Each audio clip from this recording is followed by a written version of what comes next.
Hello मेरे प्यारे दोस्तों, आप सभी लोगों का बहुत बहुत स्वागत है मेरे YouTube चैनल कैरियर अड्डा 121 पर। जैसा कि आप लोगों को पता है कि हम लोग एक सीरीज लेकर चल रहे हैं और एसएससी जीडी का आप लोगों का एग्जाम लगा हुआ है। एसएससी जीडी में जीएस का जो पोर्शन है, जीएस में जो 20 क्वेश्चन आने हैं, उन क्वेश्चन को मैं कंप्लीट कराऊंगा आप लोगों के साथ में। कल हमने एसएससी जीडी के लिए प्रैक्टिस सेट नंबर 1 देखा था। आज हम प्रैक्टिस सेट नंबर 2 के बारे में बात करेंगे, सॉल्व करेंगे। प्रैक्टिस नंबर 2 को हम यहाँ पे आज सॉल्व करेंगे। और जितने भी लोग हमारे साथ जुड़े हैं वो हमारे YouTube चैनल को सब्सक्राइब कर लें, लाइक कर लें और अपने दोस्तों के बीच में शेयर जरूर करें, ताकि आने वाले वीडियो जो हैं वो आपको सही समय पर पहुंच जाए, मिल जाए और आपकी तैयारी बेहतर हो सके। चलिए तो हम लोग आज स्टार्ट करते हैं प्रैक्टिस सेट नंबर 2, जो कि केवल जीएस के क्वेश्चनों का ये प्रैक्टिस सेट है। जीएस के 20 क्वेश्चन रहेंगे।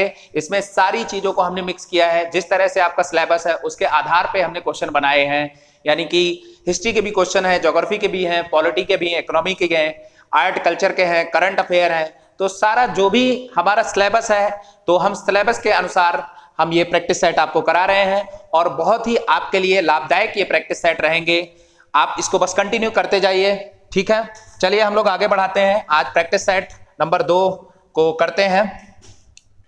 तो देखिए आज के पहले का दिन का ये क्वेश्चन है, आप सभी लोगों के स्क्रीन के सामने दिख रहा होगा। क्वेश्चन नंबर पहला, ठीक है, कि निम्नलिखित में से क्या सही मेल नहीं है। इसमें से आपको बताना है कि इसमें से मेल कौन सा नहीं है। इसमें एक ऐसा आंसर है जो इसका आंसर नहीं है, राइट। तो क्वेश्चन नंबर पहले में चलते हैं। तो पहला क्वेश्चन नंबर देखिए, पहले क्वेश्चन नंबर में चलते हैं। तो पहला क्वेश्चन नंबर देखते हैं कि पहला क्वेश्चन नंबर देखते हैं कि चिपको, यहां से पढ़ते हैं, निम्नलिखित में से क्या सही मेल नहीं है। तो चिपको आंदोलन, एक मिनट रुकना, इसको रफ कर देते हैं। अब देखते हैं क्वेश्चन नंबर पहला जो है, निम्नलिखित में से क्या सही मेल नहीं है। तो पहला ऑप्शन दिया है कि चिपको आंदोलन ASL बोगड़ा, सुंदरलाल बोगड़ा नाम है इनका पूरा, ठीक है। सुंदरलाल बोगड़ा ने क्या चिपको आंदोलन से ये संबंधित है, तो बिल्कुल सही बात है। सुंदरलाल बोगड़ा जो आपके उत्तराखंड राज्य से, और उत्तराखंड राज्य में ही ये चिपको आंदोलन प्रारंभ किया गया था। चिपको आंदोलन, ठीक है, पेड़ों की कटाई जो हो रही थी उनको रोकना था। तो इसका मतलब इसका आंसर ये नहीं होगा, ये तो सही है। हमें गलत ढूंढना है जो मेल नहीं खा रहा। दूसरा ऑप्शन देखते हैं, नर्मदा बचाओ आंदोलन। तो नर्मदा के संबंध में जो भी वहां पे एक डैम बनाया गया था, सरदार सरोवर डैम जो बनाया गया था, उसी के संबंध में नर्मदा बचाओ आंदोलन एक चलाया गया था। और यह आंदोलन मेधा पाटेकर के द्वारा चलाया गया था। यहाँ पे पाटेकर हो जाएगा, मेधा पाटेकर के द्वारा चलाया गया था। तो ये भी इसका आंसर जो है सही हो जाएगा, मतलब कि यहाँ पे ये गलत नहीं है, सही दिया। तीसरा है एपिको आंदोलन। एपिको आंदोलन जैसे हमारे उत्तर भारत में चिपको आंदोलन चलाया गया था, वैसे ही दक्षिण भारत में एपिको आंदोलन चलाया गया था और पी हेगड़े के द्वारा चलाया गया था, राइट। तो ये भी इसका सही आंसर है, यानी कि सही ऑप्शन दिया है। यहाँ पे हमें ढूंढना क्या है कि इसमें गलत कौन है। तो यहाँ पे मौन आंदोलन है, यानी कि साइलेंट आंदोलन इसे बोलते हैं। तो साइलेंट आंदोलन बाबा आमटे से नहीं है। बाबा आमटे ने जो आंदोलन चलाया था वो समाज को सुधारने के लिए, एक प्रकार के बाबा आमटे जो थे समाज सेवी थे, ठीक है, राइट। तो इसका आंसर जो हो जाएगा, क्या हो जाएगा, आंसर नंबर डी हो जाएगा। इसमें हमें चुनना था कि इसमें मेल नहीं है या इसका आंसर जो सही नहीं है, तो वो हमें ढूंढना था। पहला ऑप्शन देखा चिपको आंदोलन सुंदरलाल बोगड़ा के द्वारा, ये सही है।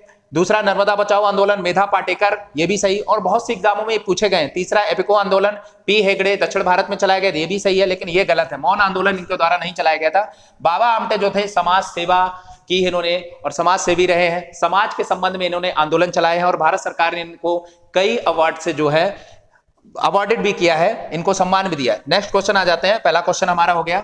दूसरा क्वेश्चन आते हैं, आज की सीरीज का हमारे दूसरा क्वेश्चन है। यहां पे पूछा गया है, क्वेश्चन नंबर सेकंड है कि कौन सी नदी बांग्लादेश में पद्मा के नाम से जानी जाती है।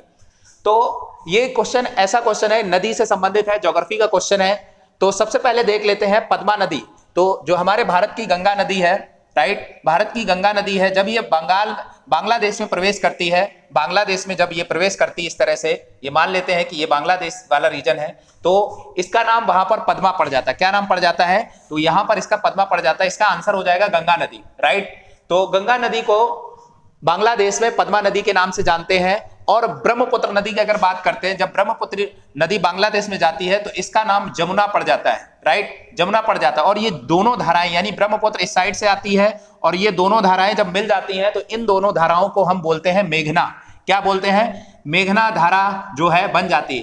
बेसिकली मेघना धारा की अगर हम बात करते हैं तो मेघना वहां पे एक छोटी सी नदी है जो इन्हीं नदी में मिलती है आके, लेकिन मेन जो धाराएं हैं वो ब्रह्मपुत्र और गंगा की धाराएं जब मिल जाती तो इसका मेघना नाम दे दिया जाता, राइट। तो इसमें जो है आंसर इसका हो जाएगा कि बांग्लादेश में पद्मा नदी के नाम से, यहां पे हलंत लगा लेंगे, पद्मा नदी के नाम से गंगा को जाना जाता है, ठीक है, राइट, ओके, क्लियर है। दूसरा आंसर भी हमारा हो गया। तीसरा चलते हैं, तीसरे क्वेश्चन पे आते हैं। तीसरा क्वेश्चन देखते हैं आज की सीरीज का तीसरा क्वेश्चन। आपकी स्क्रीन के सामने के त्वचा पर काटने वाले मच्छरों की गतिशील अंगों के रूप में कितनी जोड़ी टांगे होती हैं? तो अब त्वचा में काटने वाले सीधा सीधा मच्छरों के बारे में पूछ रहे हैं, कितनी जोड़ी टांगे होती हैं। तो ये जो मच्छर होते हैं त्वचा में काटने वाले मच्छर, इनकी 6 टांगे होती हैं। कितनी टांगे होती हैं? 6 टांगे होती हैं। तो 6 टांगों के हिसाब से कितने जोड़ी बन गए जाके? तो 3 जोड़ी टांगे बन गई जाके। कितनी जोड़ी टांगे बन गई जाके?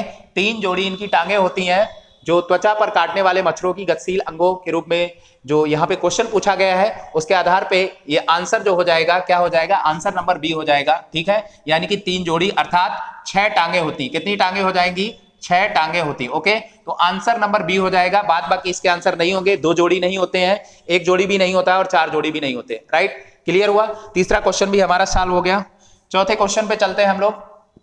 हाँ, ये क्वेश्चन नंबर जो है ये चौथा क्वेश्चन है, इसको आप लोग करेक्शन कर लेंगे, यहाँ पे 4 डाल लेंगे। क्वेश्चन नंबर चौथा है ये हमारा, देखिए 12वां क्वेश्चन नंबर क्या कह रहा है? 12वां विश्व हिंदी सम्मेलन फरवरी 2022 में कहां पे होगा? बहुत बहुत इंपॉर्टेंट है, इस पे भी वेरी वेरी इंपॉर्टेंट लगाइएगा, ठीक है। वेरी वेरी इंपॉर्टेंट क्वेश्चन है क्योंकि ये करंट अफेयर का क्वेश्चन है और ये पूछा गया है कि 12वां विश्व हिंदी सम्मेलन फरवरी 2023 में कहां पे होगा। तो ये किस देश में होगा? इसमें ऑप्शन जो है, एक ऑप्शन नहीं है, 3 ऑप्शन है, यहाँ पे कोई भी है नहीं, बात नहीं है। चौथा ऑप्शन हम NOT भी रख सकते हैं, चौथा ऑप्शन जो है NOT भी रख सकते हैं, राइट, या चौथा ऑप्शन कुछ भी मान लीजिए, चलिए NOT ही है, ओके। तो आपको बताना है इसमें क्या आंसर हो जाएगा। तो 12वां विश्व हिंदी सम्मेलन जो है अभी अनाउंस किया गया है, फिजी देश में होगा। कहां पर होगा? फिजी में होगा। फिजी की राजधानी है सुआ, वहां पर इसका आयोजन कराया जाएगा। 12वां विश्व हिंदी सम्मेलन का आयोजन कराया जाएगा, ठीक है। अब देखिए जो विश्व हिंदी सम्मेलन होता है ये भारत में प्रारंभ कब हुआ था? तो भारत में पहला विश्व हिंदी सम्मेलन की अगर हम बात करते हैं तो पहला विश्व हिंदी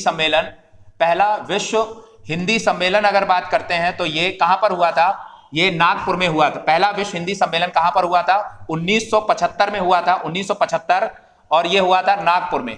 कब हुआ था? 1975 नागपुर में। और कब कराया गया था? ये 10 जनवरी को कराया गया था। 10 जनवरी 1975 में ये हुआ था। तो 10 जनवरी की तिथि को भी हम लोग याद रखेंगे। 10 जनवरी को जो होता है अंतरराष्ट्रीय हिंदी दिवस मनाया जाता है। 10 जनवरी को क्या होता है? अंतरराष्ट्रीय हिंदी दिवस के रूप में मनाते हैं, अंतरराष्ट्रीय हिंदी दिवस के रूप में मनाते हैं। वहीं पर अगर हम 14 सितंबर की बात करते हैं, 14 सितंबर की बात करते हैं तो इसे राष्ट्रीय हिंदी दिवस के रूप में मनाते हैं। क्या मनाते हैं? राष्ट्रीय हिंदी दिवस के रूप में मनाते हैं, राष्ट्रीय हिंदी दिवस, ओके, राष्ट्रीय हिंदी दिवस के रूप में इसे मनाया जाता है, ठीक है। चलिए, तो ये तो हो गया। अब इसका ये क्यों मनाते हैं? तो ये इसका मनाने का मेन कारण ये है कि जो यूनाइटेड नेशन है वहां पे हमें अपनी भाषा को एक पहचान मिल सके। यूनाइटेड नेशन में आप लोग देखते हैं कि वहां पे 6 लैंग्वेज बोली जाती हैं और वहां पे ऑफिशियल लैंग्वेज जो कार्यकारी भाषाएं हैं वहां पे 2 ऑफिशियल लैंग्वेज भी हैं। आप लोगों को पता होगा फ्रेंच है, इंग्लिश है, ठीक है। इसके अलावा अन्य 4 भाषाएं भी वहां पर बोली जाती हैं। तो इसी क्रम में क्योंकि हमारी जो हिंदी भाषा है विश्व की तीसरी ऐसी भाषा है, सबसे ज्यादा बोली जाने वाली भाषा है हिंदी भाषा। पहले नंबर पर हम देखते हैं तो चाइना, जो चीन की है मंदारिन, और दूसरे नंबर पर जो है इंग्लिश बोली जाती है वर्ल्ड में, और तीसरे नंबर पर हमारी हिंदी भाषा बोली जाती है। तो जब विश्व में तीसरे नंबर पर इतनी ज्यादा बोली जा रही, इतने ज्यादा लोगों के द्वारा बोली जा रही, तो कम से कम इसको जो है एक पहचान मिलनी चाहिए, और वो पहचान कहां पे होनी चाहिए? यूनाइटेड नेशन में होनी चाहिए। इसी के संबंध में भारत सरकार जो है हर साल जो एक इसके संबंध में जो है विश्व हिंदी सम्मेलन होता है, और पहला विश्व हिंदी सम्मेलन नागपुर में हुआ। अगर हम पिछले साल में जाते हैं, ये तो 12वां विश्व हिंदी सम्मेलन हो गया। अगर हम 11वां विश्व हिंदी सम्मेलन की बात करते हैं, 11वां वाला क्रम जो हुआ था वो कहां पे हुआ था? तो मॉरिशस में हुआ था। कहां पे? ये भी आप लोग याद रखेंगे। 11वां जो विश्व हिंदी सम्मेलन हुआ था मॉरिशस में हुआ था, 2018 में हुआ था, राइट। अगर हम वहीं पे 10वें की बात करते हैं, 10वां विश्व हिंदी सम्मेलन, 10वां विश्व हिंदी सम्मेलन, तो 10वां हुआ था हमारा भोपाल में हुआ था। कहां पर हुआ था? भोपाल में हुआ था। तो ये सारे क्वेश्चन आपको नोट कर लेने हैं और याद कर लेने हैं, क्योंकि ये क्वेश्चन बहुत इंपॉर्टेंट है, इसीलिए मैंने इसको काफी विस्तार से बताया है और आप लोगों को नोट कर लेना। नेक्स्ट चलते हैं, क्वेश्चन नंबर हमारा 5 आते हैं। क्वेश्चन नंबर 5 दिया है, ये साइंस से रिलेटेड क्वेश्चन है और इस क्वेश्चन को देख लेते हैं। साइंस से रिलेटेड क्वेश्चन है, मनुष्य की छाती से ऊंचे 30 सेंटीमीटर या इससे अधिक परिधि वाले पौधों की पहचान किस रूप में की जाती है? राइट, तो इसमें देख लीजिए, इसमें क्या हो जाएगा, जड़ी बूटी पौधे होते हैं, झाड़ीदार पौधे होते हैं। झाड़ीदार तो कुछ बड़े हो जाते हैं, राइट, और वृक्ष तो भी बड़े हो जाते हैं। तो ये दोनों ऑप्शन यहां से कट हो गए जाके, ये दोनों ऑप्शन कट हो गए जाके। और जड़ी बूटी की अगर हम बात करते हैं, जड़ी बूटी में देखिए एक प्रकार से ये जो पौधों की बात की जा रही है, ये बेसिकली औषधि जड़ी बूटी पौधों की बात की जा रही है। यहाँ पे बूटी केवल लिखा है, यहाँ पे अगर जड़ी बूटी और लिखा होता है जड़ी बूटी, औषधि जड़ी बूटी, तो इसका आंसर क्या हो जाएगा, औषधि बूटी या औषधि जड़ी बूटी। मनुष्य की छाती से ऊंचे 30 सेंटीमीटर या इससे अधिक परिधि वाले पौधों की पहचान जो है किस रूप में की जाती है, औषधि जड़ी बूटी। ये क्वेश्चन जो है आपका 2013, ये 2013 यानी कि ये क्वेश्चन जो है प्रीवियस ईयर का है, क्वेश्चन 2013 एसएससी जीडी का ही क्वेश्चन है, ठीक है। तो मैं आप लोगों से एक बार और कहता हूं कि एक बात ये मैं कहता हूं कि अगर आप एसएससी जीडी के जो भी प्रीवियस ईयर्स के पेपर हैं उनको भी आप लोग सॉल्व करते चलें, ठीक है। और मेरे भी प्रैक्टिस सेट में जितने भी मैं प्रैक्टिस सेट कराऊंगा उसमें मैं 1-2 क्वेश्चन, 2-4 क्वेश्चन जो है प्रीवियस ईयर के कराता रहूंगा, ताकि बहुत से ऐसे क्वेश्चन होते हैं जो रिपीट हो जाते हैं, राइट। चलिए नेक्स्ट आते हैं क्वेश्चन नंबर आते हैं, क्वेश्चन नंबर 6 है। क्वेश्चन नंबर 6 में देखिए ये कंप्यूटर से रिलेटेड क्वेश्चन है। MTML पेजों के संग्रह में क्या बनाता है, ठीक है। तो MTML पेजों के संग्रह से क्या बनाता है, इसका आंसर आप लोगों को बताना है। क्या हो जाएगा इसमें, हाइपर लिंक्स हो जाएगा, हाइपर टेक्स्ट हो जाएगा, वर्ल्ड वाइड वेब हो जाएगा, या डी में देखिए इसमें टाइपिंग मिस्टेक हो गई, डी में कोई एक आंसर होना चाहिए था यहाँ पे, ठीक है। तो वैसे 3 में ही आपको बताना क्या हो जाएगा, डी में आंसर यहाँ पे दिख नहीं रहा है, ठीक है, कोई बात नहीं है। अच्छा हाँ, ये डी का आंसर ये है, यहां पर देख लीजिए हाइपर मीडिया, ये यहां पर लिखा है हाइपर मीडिया, ठीक है। तो इसका आंसर क्या हो जाएगा, आप बताइए। आंसर हो जाएगा इसका, आंसर नंबर 3 हो जाएगा, वर्ल्ड वाइड वेब होता है। जब भी हम लोग कोई चीज बनाते हैं तो वहां पे हम लोग इस तरह से करते हैं, जैसे अब हमारी कोचिंग संस्थान है तो हम लोग क्या www, ठीक है, डॉट कैरियर, ठीक है, अड्डा, कैरियर अड्डा ये ए है, 121 डॉट इन, जो भी लगाना चाहे डॉट इन भी लगा सकते हैं, .com भी लगा सकते हैं। तो ये डोमेन होते हैं, ये आपको जो दर्शाते हैं ये डोमेन होता है। और ये जो आपको दिखा है ये एक कोई ऑर्गेनाइजेशन होता है, संस्था होती है, जैसे हमारी संस्था है तो उसका नाम होता है। और यहाँ पर जो आपको www दिख रहा है वही आपका क्या है, MTML है। तो इसका आंसर क्या हो जाएगा, वर्ल्ड वाइड वेब हो जाएगा, राइट है। चलिए आगे चलते हैं, नेक्स्ट क्वेश्चन पे बढ़ जाते हैं। क्वेश्चन नंबर 7 है। क्वेश्चन नंबर 7 में कह रहा है, ये तो बहुत सिंपल सा क्वेश्चन है, आप सभी लोग कर लेंगे, कि वायु में प्रकाश की गति कितनी होती है, ठीक है। वायु में प्रकाश की गति पूछ रहे हैं, तो सभी लोगों को पता होगा कि वायु में प्रकाश की गति कितनी होती है। तो 3 × 10⁸ मीटर पर सेकेंड होता है, ठीक है, यही होती है। और इसका जो ऑप्शन में दिया है, ऑप्शन नंबर ए में दिया है, और यही इसका आंसर जो है, राइट, क्लियर है। तो गति जो है, प्रकाश की गति आप लोगों को पता है निर्वात में सबसे ज्यादा होती है, और इसका जो आंसर हो जाएगा, वायु में प्रकाश की गति कितनी होती है, 3 × 10⁸ मीटर पर सेकेंड। आगे चलते हैं नेक्स्ट क्वेश्चन में। क्वेश्चन नंबर 8 को देखते हैं, मानवीय आंख की अधिकतम सुग्राहिता किस क्षेत्र में होती है। मतलब हमारी जो आंख होती है सबसे ज्यादा सुग्राह्य, यानी कि हम लोग जैसे देखते हैं सुबह का टाइम होता है, तो सुबह के टाइम में हम लोगों को ज्यादा हरियाली पसंद होती है, या सुबह सुबह हरा भरा बहुत ही अच्छा पसंद होता है। अगर हम सुबह के टाइम और दूसरे चीजों को देखें, नीला देखें, लाल देखें, तो बहुत अजीब सा लगेगा, ठीक है। तो इसीलिए हमारी आंख के लिए जो सबसे सुग्राह्य वाला जो क्षेत्र होता है तो क्या होता है, हरा क्षेत्र होता है। तो यहाँ पे देखो एक ऑप्शन दिया है हरित क्षेत्र, तो इसका आंसर हो जाएगा हरित क्षेत्र, राइट। तो इसका आंसर क्या हो जाएगा, मानवीय आंख के लिए अधिकतम सुग्राहिता किस क्षेत्र में होती है, तो इसका आंसर क्या हो जाएगा, हरित क्षेत्र होती है, राइट। इसके बाद चलते हैं नेक्स्ट क्वेश्चन चलते हैं। क्वेश्चन नंबर 9 है कि यौगिक सूक्ष्मदर्शी क्या होते हैं। यौगिक सूक्ष्मदर्शी क्या होते हैं, यौगिक सूक्ष्मदर्शी के बारे में पूछा गया है। ये क्वेश्चन जो है आपका 2013 एसएससी जीडी का ही क्वेश्चन है, 2013 एसएससी जीडी का क्वेश्चन है। तो इसका आंसर क्या हो जाएगा? अगर आप लोगों ने इसका आंसर किया है या आप लोगों ने थोड़ी सी प्रैक्टिस की है तो ये क्वेश्चन आराम से कर लेंगे। इसमें होता क्या है, दो लेंसों को एक साथ सेट कर दिया जाता है। तो दो लेंसों को जब एक साथ सेट कर दिया जाता है तो इसी को बोलते हैं यौगिक सूक्ष्मदर्शी, राइट? क्या बोलते हैं इसको? यौगिक सूक्ष्मदर्शी। तो ऐसा कोई ऑप्शन आपको दिख रहा है जहां पे लिखा है दो लेंसों को एक साथ मिलाना, तो क्या हो जाएगा हमारा? ऑप्शन नंबर बी हो जाएगा, ऐसा सूक्ष्मदर्शी जिसमें दो लेंसों को एक साथ सेट कर दिया जाता है, दैट कॉल यौगिक सूक्ष्मदर्शी। ठीक है, राइट? आगे बढ़ते हैं, नेक्स्ट क्वेश्चन करते हैं। क्वेश्चन नंबर हमारा 10वां क्वेश्चन है, 10 क्वेश्चन। क्वेश्चन में क्या कह रहा है कि जो कंडराएं हैं, कंडराएं का मतलब होते हैं जो हमारी कंडराएं बेसिकली इसको बोलते हैं टेंडन बोलते हैं और लिगामेंट है। तो यहां पे ये पूछा गया ये क्या है, कंडराएं और स्नायु क्या है? तो ये एक प्रकार के संयोजी ऊतक होते हैं। तो मैं इनके बारे में बता देता हूं। एक होता है टेंडन, एक होता है टेंडन होता है और दूसरा होता है लिगामेंट। दूसरा क्या होता है? लिगामेंट, लिगामेंट होता है। तो टेंडन का जो काम होता है वो मांसपेशी को हड्डी से जोड़ना होता है। मांसपेशी एवं हड्डी आपस में जुड़ती है। मांसपेशी एवं हड्डियों को आपस में जोड़ने का काम करता है। आपस में मांसपेशी एवं हड्डी को आपस में जोड़ने का काम करता है, टेंडन करता है। और वहीं पर अगर हम लिगामेंट की बात करते हैं तो हड्डी को हड्डी से जोड़ने का काम करता है लिगामेंट। हड्डी को हड्डी से जोड़ने का काम करता है, हड्डी को जोड़ने का काम करता है लिगामेंट करता है, राइट?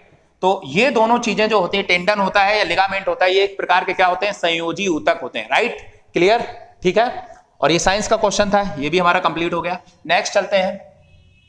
क्वेश्चन नंबर ये दिया है, अप्रतिकारी गैस का क्या नाम है? अप्रतिकारी, यहां पे शायद थोड़ा सा मिस्टेक हमें लग रहा है, क्वेश्चन में थोड़ा सा मिस्टेक लग रहा है, लेकिन फिर भी मैं समझा देता हूं।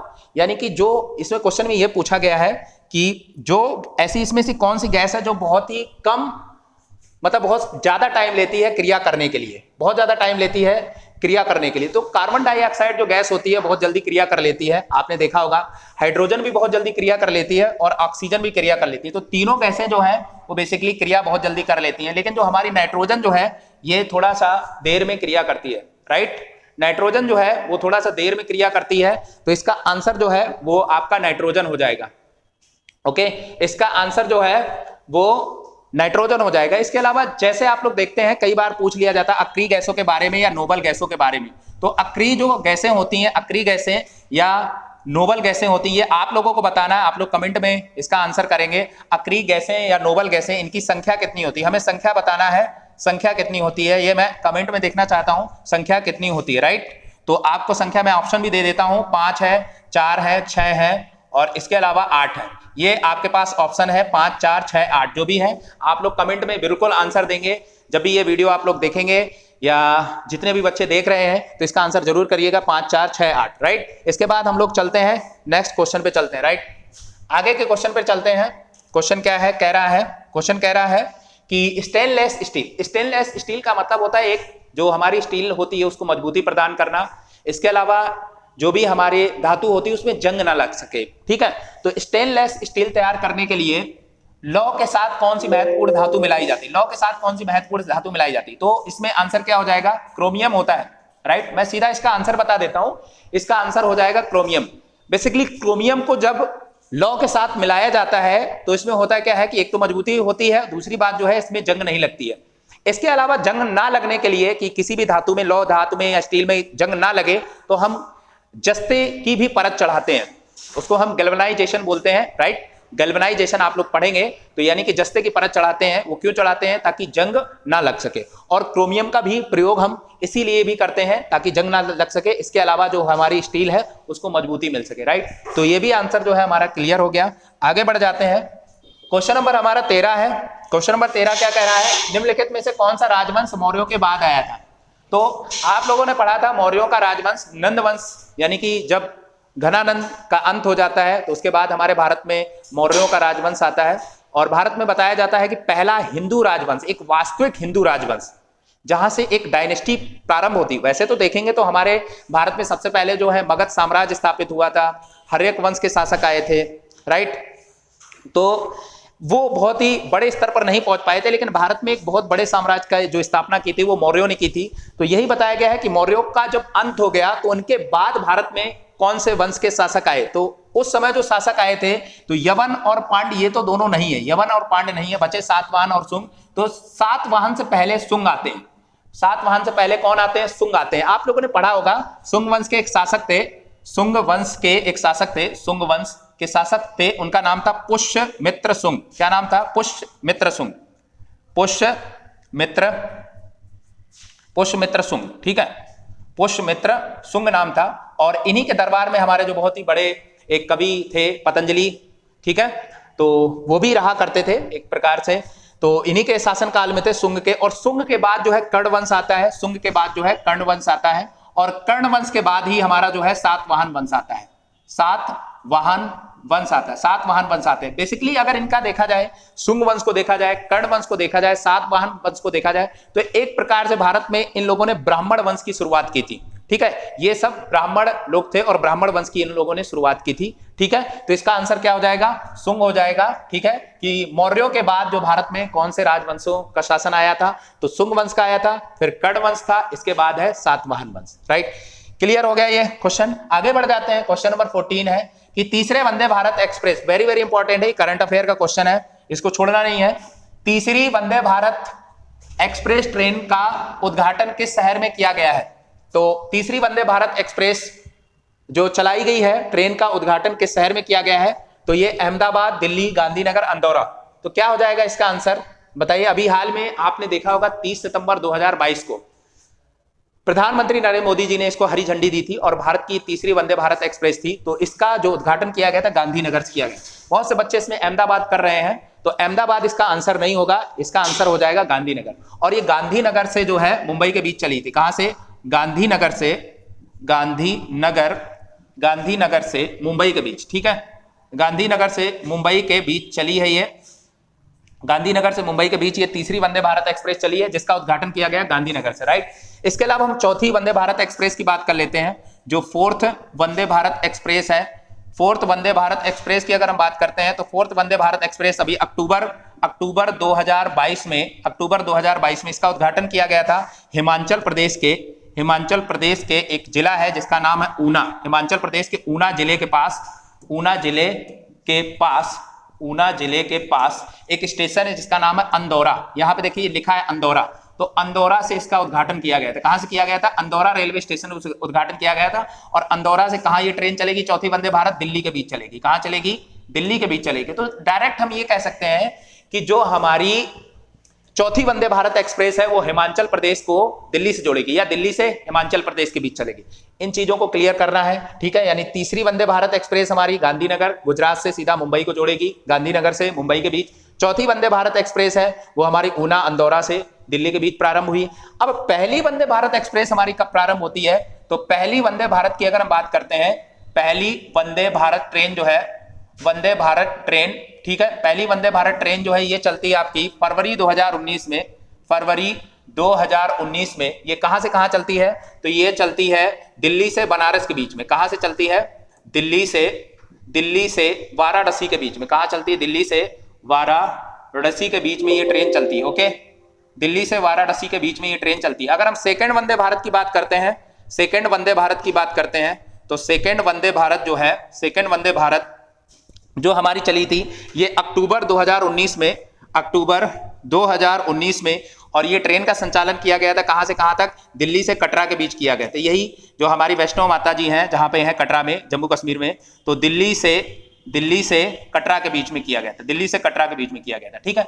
अब इसमें एक मैं जानकारी दे देता हूं, जो हमारी ये वंदे भारत ट्रेन है इसी को ट्रेन 18 के नाम से जाना जाता था। किस नाम से जाना जाता था? ट्रेन 18 के नाम से इसी को जाना जाता था, ओके। वंदे भारत ट्रेन का ही पूर्व में नाम था ट्रेन 18। बेसिकली ट्रेन 18 का नाम इसलिए ट्रेन 18 पड़ा क्योंकि इसका जब निर्माण किया गया था वो मेक इन इंडिया के तहत किया गया था।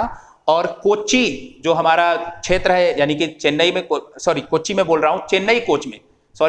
चेन्नई कोच में इस जो ट्रेन 18 का जो है निर्माण किया गया था, ओके, 2018 में, ठीक है। फिर इसके बाद 2019 में इसका नाम बदल दिया गया था और वंदे भारत एक्सप्रेस। तो चारों ट्रेनों को आप लोगों को याद करना है। इसके अलावा एक और मैं आपको जानकारी दे देता हूं कि हमारे जो बजट, केंद्रीय बजट था, संघ का जो बजट था 2022 और 23 वाला बजट जो रहा है, बजट 2022 और 23, इसमें भारत सरकार ने एक अनाउंसमेंट किया है कि भारत में कितनी ट्रेनें, वंदे भारत ट्रेनें चलानी है। तो 400 वंदे भारत ट्रेनें जो है भारत सरकार चलाएगी, बजट 2022 और 23 में कहा गया है। राइट, ये सारी चीजें क्लियर हो गई, इसको आप नोट कर सकते हो, इसका स्क्रीनशॉट भी ले सकते हो और बाद में भी अपना पोस्ट करके इसको नोट कर सकते हो। चलिए आगे चलते हैं नेक्स्ट क्वेश्चन पे। ठीक है, ये क्वेश्चन हो गया 15। 16 क्वेश्चन है, गांधी जी ने असहयोग आंदोलन किस कारण छोड़ा था? मतलब इन्होंने ड्रॉप कर दिया था एक प्रकार से उस आंदोलन को। आप सभी लोगों को पता है कि गांधी जी ने 1920 में असहयोग आंदोलन की शुरुआत की थी और अंग्रेजों को मतलब कि उस समय बहुत ज्यादा व्यवस्था खराब हो रही थी, इसलिए गांधी जी ने एक मूवमेंट चलाया था। तो असहयोग आंदोलन ये स्टार्ट किया गया था 1920 में। मैं इसकी बात कर लेता हूं, 1920 में असहयोग आंदोलन चलाया गया था और 4 फरवरी की घटना होती है, 4 फरवरी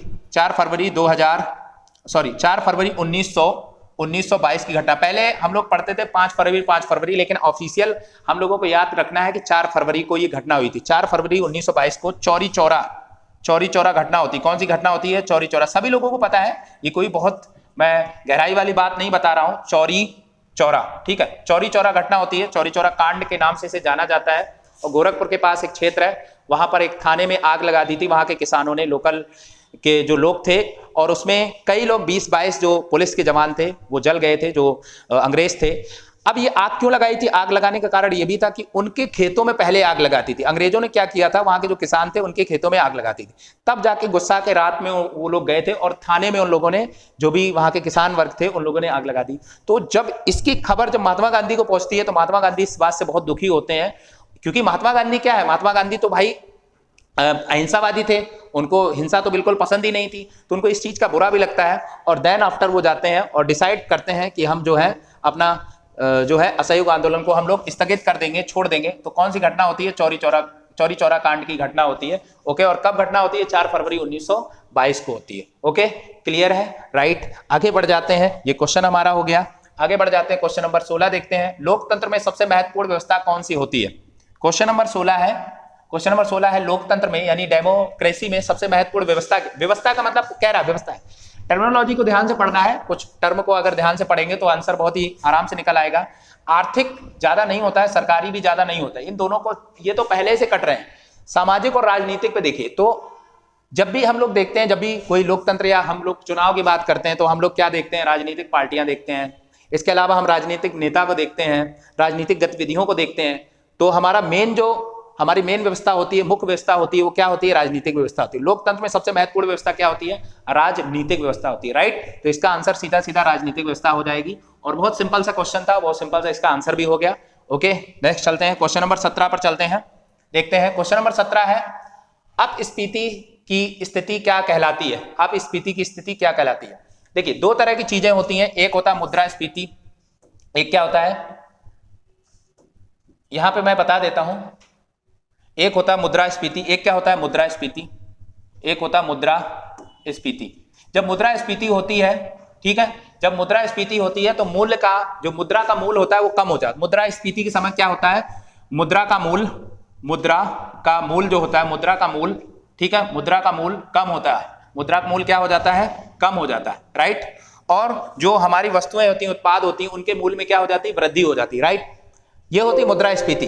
अब जस्ट मुद्रास्फीति का ही विपरीत होता है। जस्ट मुद्रास्फीति का विपरीत क्या होता है? मुद्रास्फीति का विपरीत होता है अपस्फीति। ठीक है, क्या होता है? अपस्फीति। तो यहां पर मुद्रा के मूल में क्या हो रहा है? कमी हो रहा है। तो जस्ट इसका उल्टा हो जाएगा, यानी अपस्फीति की स्थिति में क्या होगा? तो मुद्रा के मूल में क्या हो जाएगी? वृद्धि हो जाएगी। मुद्रा के मूल में, मुद्रा का मूल बढ़ता है, तो आंसर नंबर 3 हो जाएगा। ठीक है, मुद्रा का मूल जब यहां पे बढ़ेगा, जो हमारी वस्तुएं होंगी, जो उत्पाद होंगे, उसके मूल में क्या हो जाएगी? कमी हो जाएगी, इसमें अपस्फीति वाले पार्ट में। राइट, क्लियर है? तो इसका आंसर जो है मुद्रा के मूल में, मुद्रा का मूल जो है बढ़ जाता है। ठीक है, दोनों एक दूसरे के विपरीत है, याद रखना, मुद्रास्फीति और अपस्फीति। जब मुद्रास्फीति की दर जब बहुत ज्यादा बढ़ जाती है तो हमारे क्षेत्र में या किसी भी देश में मंदी की स्थिति हो जाती है। राइट, ये भी चीजें आपको समझनी है। आगे चलते हैं, क्वेश्चन नंबर 18 है। ये क्वेश्चन नंबर हमारा हो चुका है, क्वेश्चन नंबर 18 हो चुका है।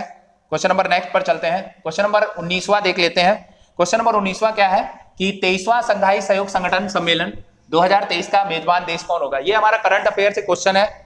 तो अभी आप लोगों को पता है 22वां जो संघाई सहयोग संगठन हुआ था 2022, ठीक है, 22वां एससीओ का मतलब है संघाई कोऑपरेशन ऑर्गेनाइजेशन। इसको हिंदी में अगर बोलेंगे तो संघाई सहयोग संगठन। तो 22वां कोऑपरेशन ऑर्गेनाइजेशन 2022 ये कहां पे हुआ था? तो उज्बेकिस्तान की राजधानी है उज्बेकिस्तान की राजधानी है समरकंद। कहां पे हुआ था? उज्बेकिस्तान की राजधानी समरकंद में हुआ था, राइट, उज्बेकिस्तान की राजधानी समरकंद में हुआ था। और इसके बाद इन्होंने उसी जो समिट थी उस समिट के बाद जो है डिसाइड किया कि जो 23वां होगा वो भारत में कराया जाएगा। कहां पर कराया जाएगा? तो 23वां जो है वो भारत में कराया जाएगा। तो इसका आंसर क्या हो जाएगा? भारत हो जाएगा, ठीक है, राइट। अब हम लोग इसके बारे में बात कर लेते हैं, संघाई सहयोग संगठन है क्या। तो संघाई सहयोग संगठन की स्थापना जो होती है वो 2001 में होती है। कब होती है? 2001 में होती है। और इसमें वर्तमान में अगर हम बात करें 2001 में इसकी स्थापना होती है, उसी समय इसका पहला सम्मेलन कराया जाता है। 2001 में स्थापना होती है और पहला इसका सम्मेलन कराया जाता है। पहला सम्मेलन इसका होता है संघाई में होता है। कहां पर होता है? संघाई में। 2001 में ही पहला इसका आयोजन होता है संघाई यानी चाइना के शहर में। इसीलिए इसको संघाई सहयोग संगठन के नाम से जाना जाता है, राइट। तो ये सारी चीजें क्लियर हो गई। अगर हम भारत की बात करते हैं, भारत इसमें कब शामिल होता है? तो भारत व पाकिस्तान दोनों देश जो हैं 2017 में जो है इसमें शामिल हो जाते हैं। कब शामिल होते हैं? 2017 में शामिल हो। वर्तमान में बात करते हैं तो वर्तमान में जो है वर्तमान में संघाई सहयोग संगठन में यानी एससीओ में कुल कितने देश हैं? कुल 8 देश हैं। 8 देश हैं, याद रखना 8 ही देश हैं। मैं बहुत से मतलब लोग बता देते हैं 9 देश। 9वां जो देश है वो शामिल हो जाएगा। ऑफिशियल रूप से आया नहीं, मतलब आ चुका है, मतलब उनके शामिल हो चुका है, लेकिन ऑफिशियल रूप से अभी शामिल, जैसे अभी समिट हुई थी तो वहां पे ईरान शामिल हुआ था, लेकिन उस तरह से नहीं। जो ऑफिशियल देश थे उन्हीं का मेन डोमिनेंस था, राइट। तो 9वां देश यानी हम ऐसे कहेंगे कि जो वर्तमान में एससीओ में देश है 8+1 कर देंगे, ठीक है। तो 8 जो है वो पूर्व के देश है। 8 को आपको कैसे याद करना? एक जो देश है वो ईरान अभी हाल में शामिल किया गया है। कौन शामिल किया गया है? ईरान जो है ये एससीओ का 9वां देश बना है। अब हम 8 देशों की बात करते हैं तो 5 देश इसमें ऐसे हैं जो तान के नाम से, तान कैसे याद करना है? तान यानी उज्बेकिस्तान में शॉर्ट में लिख देता हूं उज्बेकिस्तान, फिर है ताजिकिस्तान, फिर है कजाकिस्तान, ठीक है, कजाकिस्तान, फिर है किर्गिस्तान, फिर है आपका किर्गिस्तान, ठीक है, फिर है आपका पाकिस्तान, ओके, राइट, फिर है आपका भारत है, चीन है।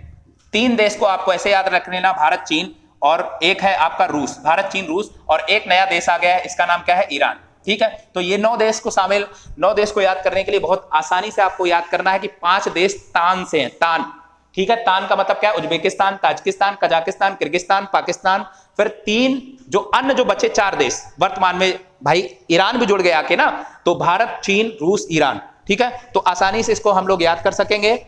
और जो भारत है वो 2023 का एससीओ का आयोजन करवाएगा। इसके अलावा एक जानकारी और दे देते हैं, इसके अलावा एक जानकारी ये दे देते हैं, ठीक है, यहाँ पे जगह बची है कि जो हमारा G20 होगा 2023 में, G20 जो 2023 में होने वाला है, G20 2023 में होने वाला है, इसकी समिट होने वाली है, ये भी जो है हमारे भारत में होगी। G20 2023 में जो समिट है 18वीं G20, ये कौन से क्रम की होगी? 18वीं G20 समिट 2023, तो ये कहां पे होगी? भारत में होगी। तो कुछ ऐसी समिट या कुछ ऐसे सम्मेलन या बैठक जो भारत में होने वाले हैं उसको आपको विशेष तौर पे याद रखना है, ठीक है, और एग्जाम में पूछे जाने की पूरी संभावना है। क्वेश्चन नंबर 20 आ जाते हैं। 20 देखिए, आज के दिन का अंतिम शायद क्वेश्चन है ये। क्वेश्चन नंबर 20 आ जाते हैं, बौद्ध धर्म ने अष्टांगिक मार्ग में निम्नलिखित में से क्या शामिल नहीं किया? देखिए, उन्होंने मतलब मोक्ष की प्राप्ति के लिए, बेसिकली हम लोग बोलते थे कि ज्ञान की प्राप्ति होगी तो मोक्ष की प्राप्ति होगी। हम लोग अपने भाषा में क्या बोलते हैं? मोक्ष बोलते हैं, राइट।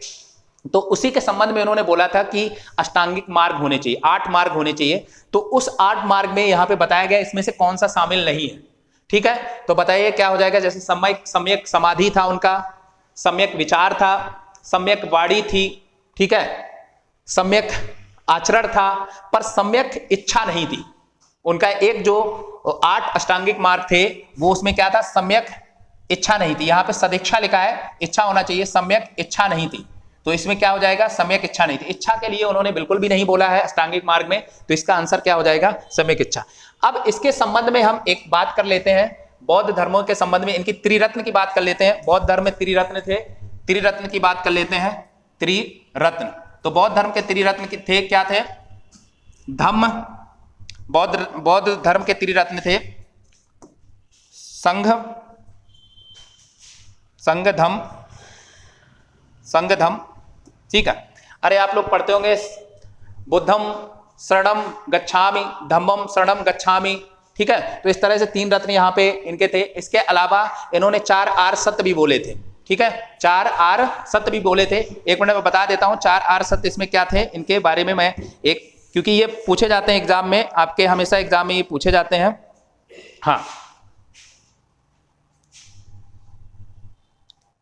हाँ चलिए, बुद्धम धम्मम संघ, ये मैंने बताया, धम्म था, संघ था, धम्म था और बुद्ध, ठीक है। बुद्धम धम्मम संगम, ये बुद्ध हो जाएगा, बुद्ध हो जाएगा, बुद्धम संगम धम्म, ये 3 तो ये त्रिरत्न थे। इसके अलावा 4 आर्य सत्य की इन्होंने बात की है, 4 आर्य सत्य इन्होंने बोले हैं। 4 आर्य सत्य की बात कर लेते हैं।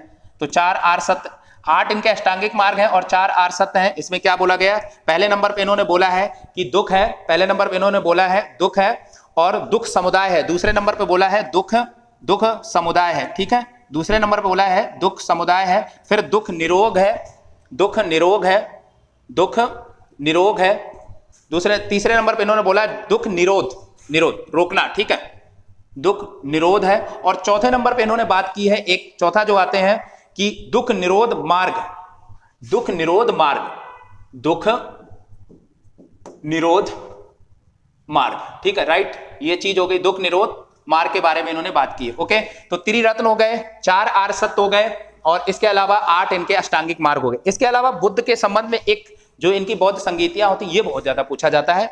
देखिए, मैं इनकी बौद्ध संगीतियों के बारे में भी बात कर लेता हूं, अक्सर इसके एग्जाम में ये पूछा जाता है बौद्ध संगीति के बारे में, ठीक है। तो यहां पर हम देखिए एक शॉर्ट ट्रिक आपको बता रहे हैं, बौद्ध संगीति, बौद्ध संगीति, इसको आप लोग नोट कर लेंगे। बौद्ध संगीति की बात कर रहे हैं, तो बौद्ध संगीति जो है, 4 बौद्ध संगीति हुई थी, इसको आप लोगों को शॉर्ट ट्रिक में लिख लेना है। तो कैसे लिखेंगे? एक शॉर्ट ट्रिक बनानी है, अका अका अक। ये अका अक है, इसका मतलब है ये शासक से संबंधित है। अका अक जो है शासक से संबंधित है। दूसरा लिखेंगे राव पक, राव पक, राव पक का मतलब है जगह से संबंधित, स्थान, जहां पे स्थान हुआ है। तीसरे नंबर पर अगर हम बात करते हैं, तीसरे नंबर पर अगर हम बात करते हैं तो जो अध्यक्ष थे, तो अध्यक्ष की हम बात करते हैं मसा मो। ये ट्रिक लिख लेना, हमेशा काम देगी। ये ट्रिक हमारी बनाई हुई है। ये क्या है? जो अध्यक्ष रहे हैं, जब ये बौद्ध संगीति हुई है तो उसमें ये अध्यक्ष रहे हैं, राइट। तो अका से क्या हो जाएगा? आ से हो जाएगा अजात शत्रु, अजात शत्रु हो जाएगा। और अजात शत्रु जो थे पहले शासक थे, और इन्होंने जो पहली बौद्ध संगीति हुई थी कहां पर हुई थी? राजगृह में। कहां पर हुई थी? राजगृह में हुई थी। यानी कि रा से हो जाएगा राजगृह, रा से हो जाएगा राजगृह और आ से हो जाएगा अजात शत्रु। अगर हम इनके समय की बात करते हैं, 483 बीसी में हुई थी। कब हुई थी? 483 बीसी में हुई थी। दूसरे की हम बात करते हैं, दूसरे नंबर पे आते हैं, दूसरे शासक थे कालाशोक। दूसरे नंबर पे आते हैं कालाशोक। इन्होंने दूसरी बौद्ध संगीति कराई थी कालाशोक ने, और ये कहां कराई थी? वा से। वा से मतलब हो जाएगा वैशाली। वा से मतलब क्या है? वैशाली। और कब कराई थी ये दूसरी बौद्ध संगीति? तो ये कराई थी 383 बीसी में। 383, इसको लिख लेंगे 383 बीसी, ठीक है, बीसी में। फिर आ जाते हैं तीसरी बौद्ध संगीति के शासक के समय हुई थी, तो अशोक के समय हुई थी। कब हुई थी? अशोक के समय हुई थी। कब हुई थी? अशोक के समय हुई थी। ओके, स्थान क्या था? स्थान तीसरी बौद्ध संगीति का स्थान था पाटलिपुत्र। क्या नाम था? पाटलिपुत्र, जो पटना है आज का। और ये कब हुई थी? तो 250 एडी में, 250 बीसी में हुई थी। कब हुई थी? 250 बीसी में। और अगर हम इसके बाद लास्ट बौद्ध संगीति की बात करते हैं, चौथी बौद्ध संगीति, यानी चौथी जो है ये कुंडलवन में हुई थी। कहां से? कुंडलवन, कुंडलवन। और कुंडलवन, इसमें शासक जो थे ये, सॉरी कुंडलवन नहीं, चौथे में ये हो जाएगा कनिष्क। यहाँ पे हम लोग कनिष्क लिखेंगे। का से क्या हो जाएगा? कनिष्क हो जाएगा, राइट। और जगह क्या हो जाएगी? का से कुंडलवन, यहां पर, क्योंकि ये स्थान है ना, ये हो जाएगा कुंडलवन। ये कुंडलवन कहां पर पड़ता था? कश्मीर में पड़ता था। तो ये 4 हमारी जो है बौद्ध संगीतियां हो गई, और हमने स्थान देख लिए। और ये कब हुई थी? फर्स्ट एडी में हुई थी। कब हुई थी? फर्स्ट एडी में हुई थी। ओके, फर्स्ट एडी में हुई थी कनिष्क के शासनकाल में। अब हम अध्यक्ष देख लेते हैं। तो पहली बौद्ध संगीति के अध्यक्ष थे महाकश्यप। मां से हो जाएगा महाकश्यप हो जाएगा, मां से हो जाएगा महाकश्यप। दूसरी बौद्ध संगीति में, ये पहले नंबर की बौद्ध संगीति में, दूसरी बौद्ध संगीति में थे साबकामी। क्या नाम था इनका? साबकामी। Okay, right. तीसरे अगर हम बहुत संगीती बात करते हैं तो मोगली पुत्र तिस्ते, मोगली पुत्र तिस्ते ये अध्यक्ष थे, ठीक है, तिस। चौथी अगर हम बात करते हैं, चौथी बहुत संगीती के अध्यक्ष की बात करते हैं तो ये वासुदेव थे। क्या नाम था इनका? वासुदेव, ठीक है, वासुदेव। मोव का मतलब है वासुदेव, राइट। तो ये चारों बहुत संगीती हो गई। जगह हो गया, समय हो गया, ये बहुत ज्यादा पूछे जाते हैं, ठीक है। तो आज हमारे प्रैक्टिस सेशन यहीं तक हमारा रहा और सारे क्वेश्चन हमने 1 बाय 1 करके देख लिए हैं। अगर कोई क्वेश्चन में डाउट लगता है तो उसको पुनः आप लोग फिर से देख सकते हैं, उसको आप लोग पॉज करके आराम से उसको समझ सकते हैं और जो भी इंपॉर्टेंट चीज लगती है तो उसको नोट डाउन कर सकते हैं। फिर हम मिलेंगे 20 क्वेश्चन के साथ नेक्स्ट क्लास में, ठीक है। तब तक के लिए आप लोग खुश रहिए, मस्त रहिए, स्वस्थ रहिए। जय हिंद।